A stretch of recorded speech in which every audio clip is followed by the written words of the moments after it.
John Pope to take command of the newly formed Army of Virginia. Pope had garnered a reputation for boldness in the Western theater, particularly for his success in the capture of Island No. 10, a critical Confederate position on the Mississippi River. Lincoln and Halleck hoped Pope's aggressive approach would counterbalance McClellan's timidity. However, this decision was not without controversy, as Pope's personality and leadership style often alienated his peers and subordinates. Lee seizes the initiative while Union leadership reshuffled and debated strategy. Robert E. Lee wasted no time capitalizing on his adversary's hesitation. Understanding that the Confederacy's best chance for victory lay in decisive action, Lee sought to strike a blow that could disrupt Union plans and force a re-evaluation of Northern resolve. He concentrated his forces and began crafting a daring offensive.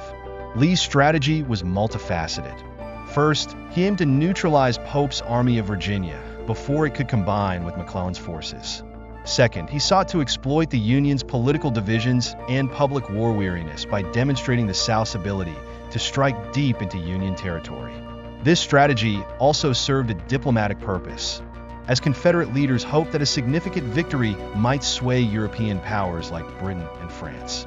To recognize the Confederacy, Pope takes the field. Major General Pope arrived in Virginia brimming with confidence and bombastic proclamations. He issued orders emphasizing offensive action, boasting that his army would operate on lines of his enemy's supply rather than defensive retreats. However, his grand rhetoric failed to inspire confidence among his troops, many of whom were skeptical of his abilities and deeply loyal to McClellan.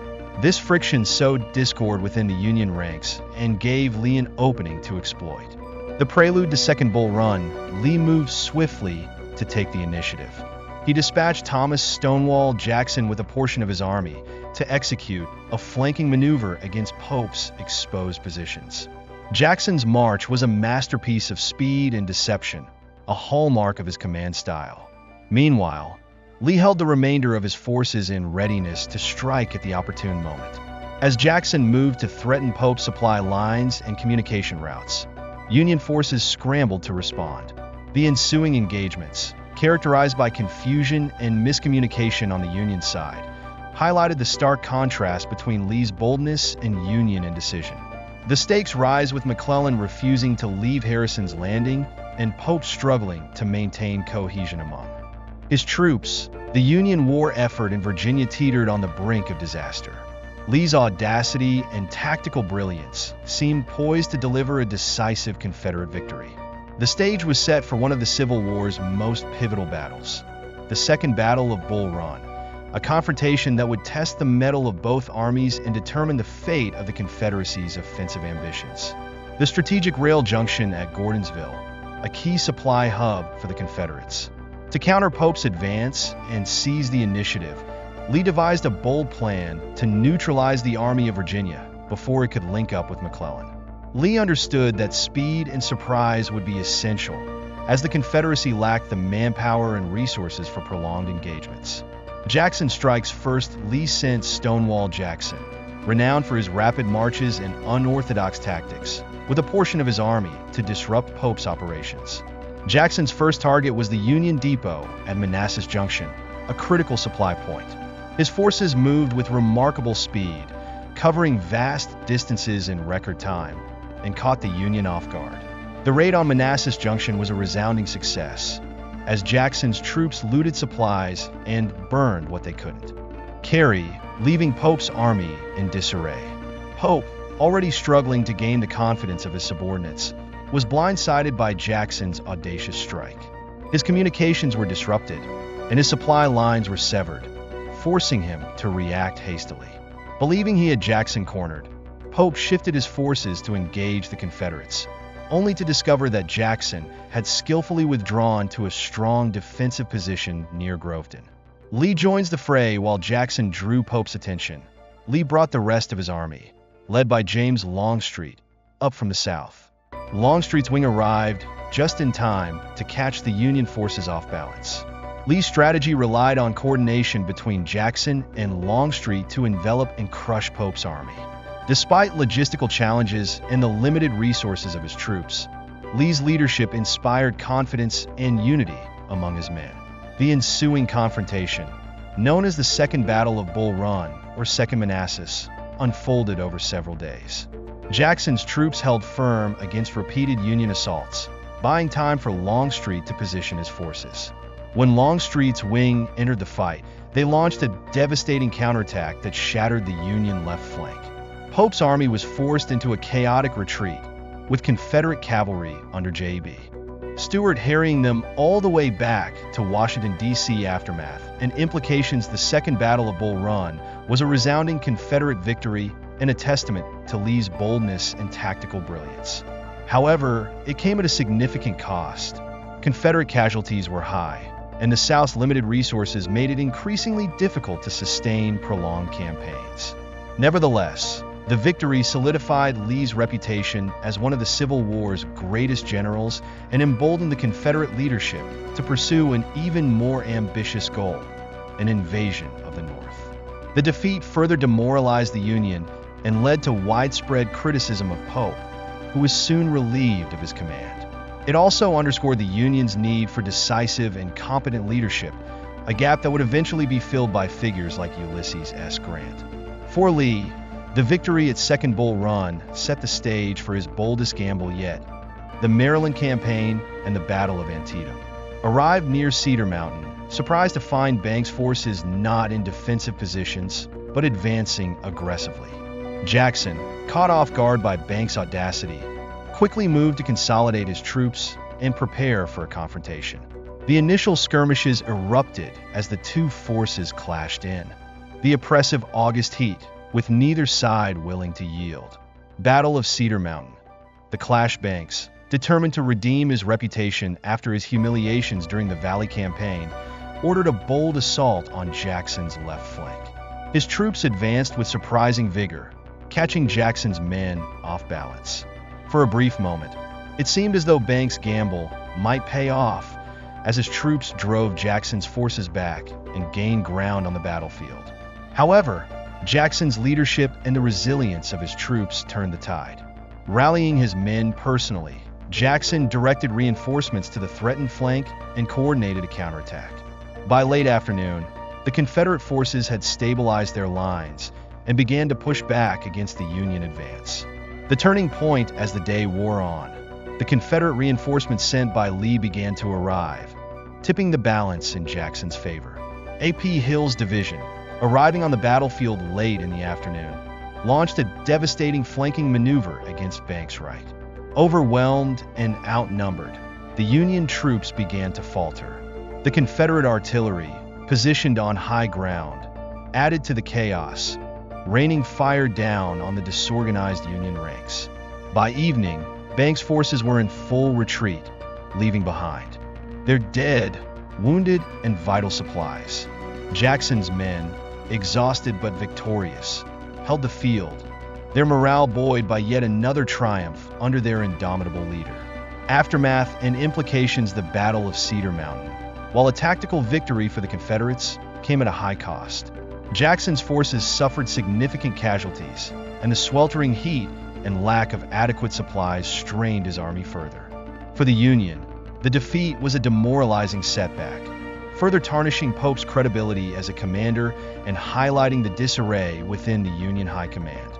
Strategically, the battle delayed Pope's advance and disrupted his plans to cut the Virginia Central Railroad. More importantly, it reinforced Lee's belief that the Confederate Army, despite its material disadvantages, could achieve victory through boldness and superior generalship.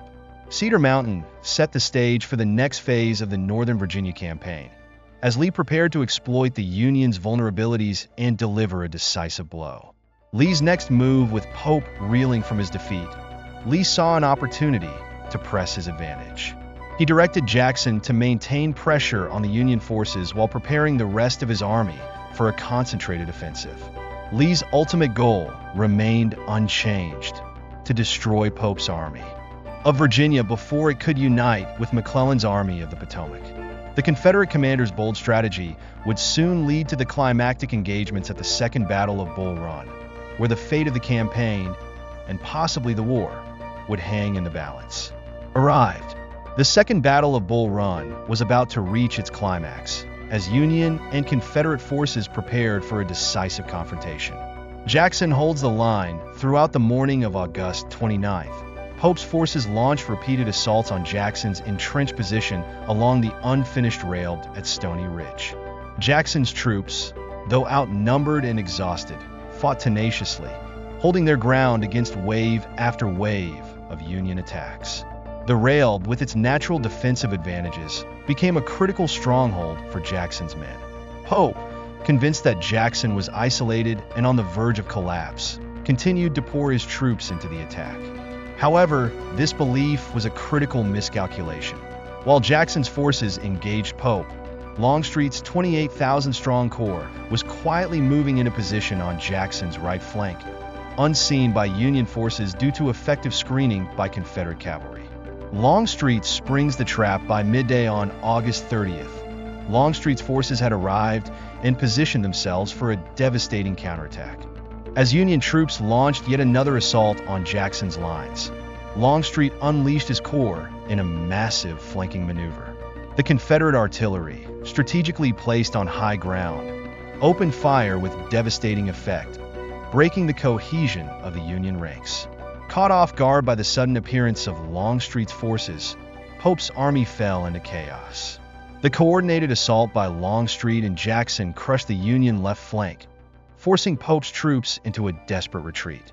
Confederate cavalry under J.B. Stuart exploited the Union disarray, harassing the retreating soldiers and capturing prisoners, supplies, and equipment. The Union retreat, the shattered remnants of Pope's Army of Virginia, fell back across Bull Run and toward the safety of Washington, D.C. The Confederate victory at the Second Battle of Bull Run was complete, with Union forces suffering over 14,000 casualties compared to Confederate losses of approximately 9,000. The defeat was a humiliating blow to the Union, undermining morale and sparking widespread criticism of Pope's leadership. Strategic implications: the Second Battle of Bull Run solidified Robert E.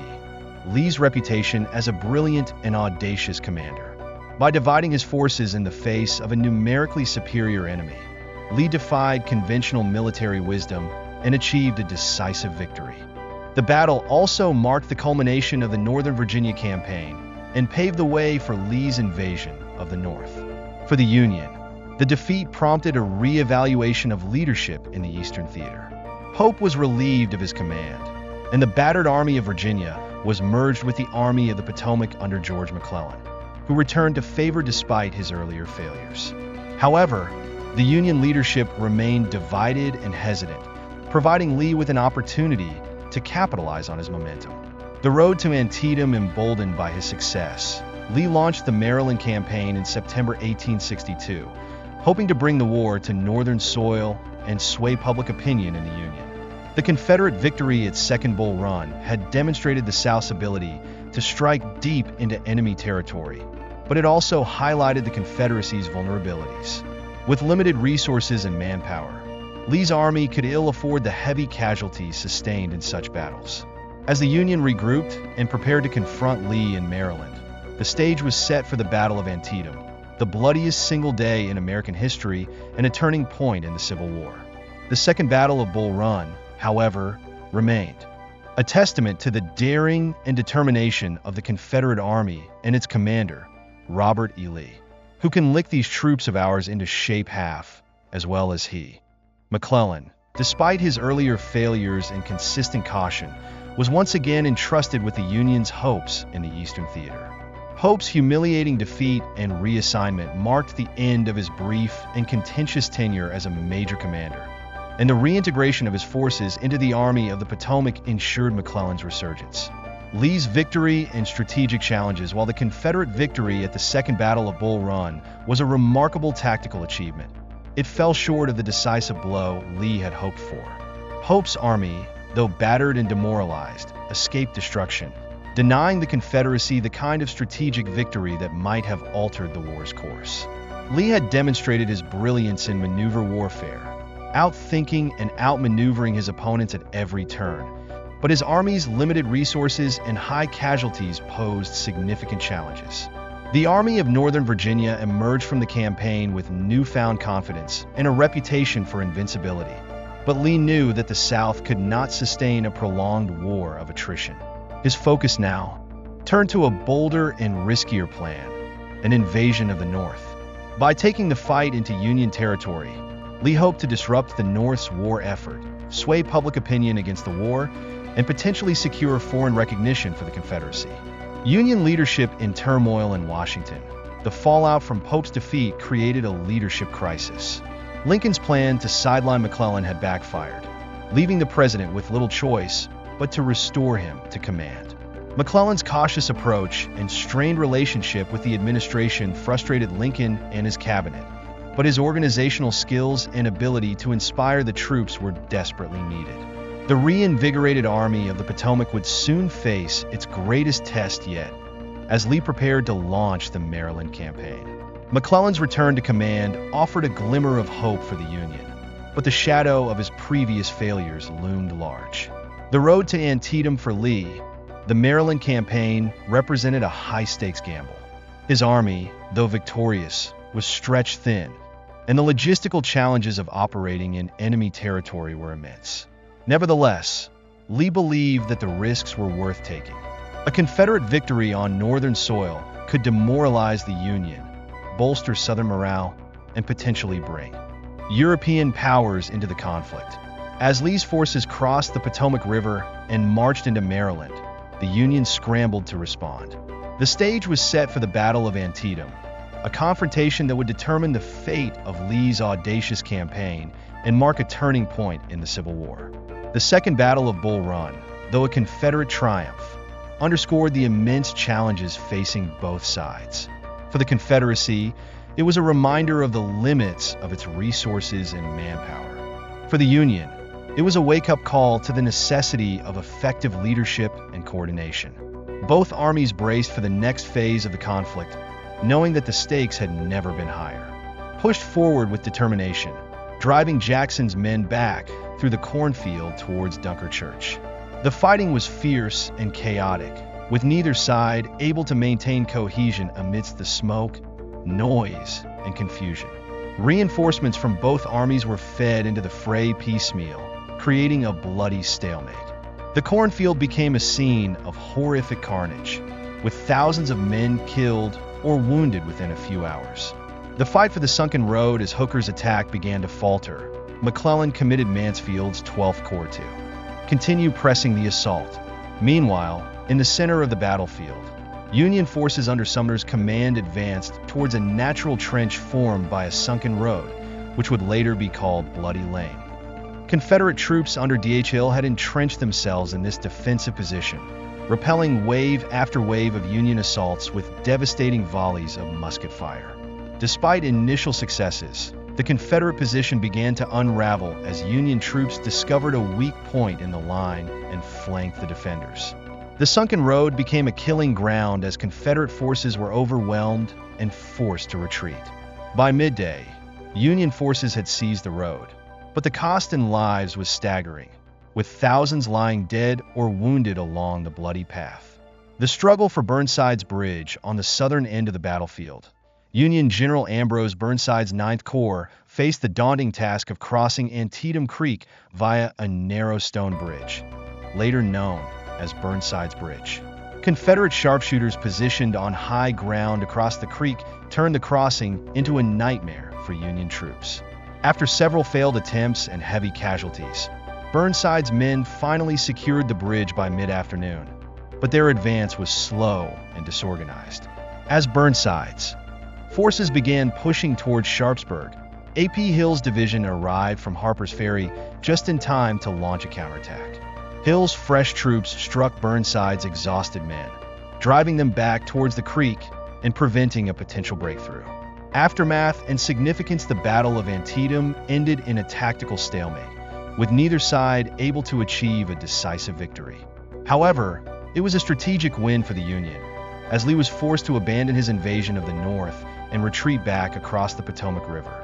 The battle remains the bloodiest single day in American history, with over 22,000 casualties. For McClellan, the battle was both a missed opportunity and a testament to his organizational skills. Despite his overwhelming numerical advantage, McClellan's cautious approach and failure to coordinate his attacks allowed Lee's outnumbered army to survive. Lincoln, frustrated with McClellan's inability to deliver a crushing blow, would eventually relieve him of command. The Union's success at Antietam provided President Lincoln with the confidence to issue the preliminary Emancipation Proclamation, shifting the war's focus to ending slavery and dissuading European powers from supporting the Confederacy. For Lee, the retreat marked the end of his first major offensive into Union territory, but his Army's resilience and fighting spirit remained intact, setting the stage for future campaigns. Antietam was a turning point in the Civil War, reshaping the conflict's political and military landscape and reaffirming the Union's determination to see the war through to its conclusion. The Battle of Antietam marked a pivotal moment in the American Civil War, with its bloody consequences and strategic implications resonating far beyond the battlefield. Though technically a draw, the Union's ability to halt Lee's advance provided President Lincoln the opportunity to issue the preliminary Emancipation Proclamation, redefining the war's purpose and shifting its moral and political dimensions. The missed opportunity at Antietam, General McClellan's cautious approach, despite having a clear numerical and logistical advantage, allowed the Army of Northern Virginia to escape intact. His reluctance to commit reserves and exploit Confederate weaknesses at key moments frustrated President Lincoln and the War Department. Lee's army, though battered, survived to fight another day, ensuring the Confederacy's resistance continued. Casualties and aftermath, the staggering toll of the battle, over 22,000 combined casualties, shocked both the North and South. It became the bloodiest single day in American history, a grim testament to the intensity of the conflict. Clara Barton's tireless efforts to bring medical aid to the wounded at Antietam marked the beginning of her distinguished humanitarian career, later leading to the founding of the American Red Cross. Lee's retreat across the Potomac River symbolized a temporary setback for the Confederacy, but also highlighted the resilience and skill of his command.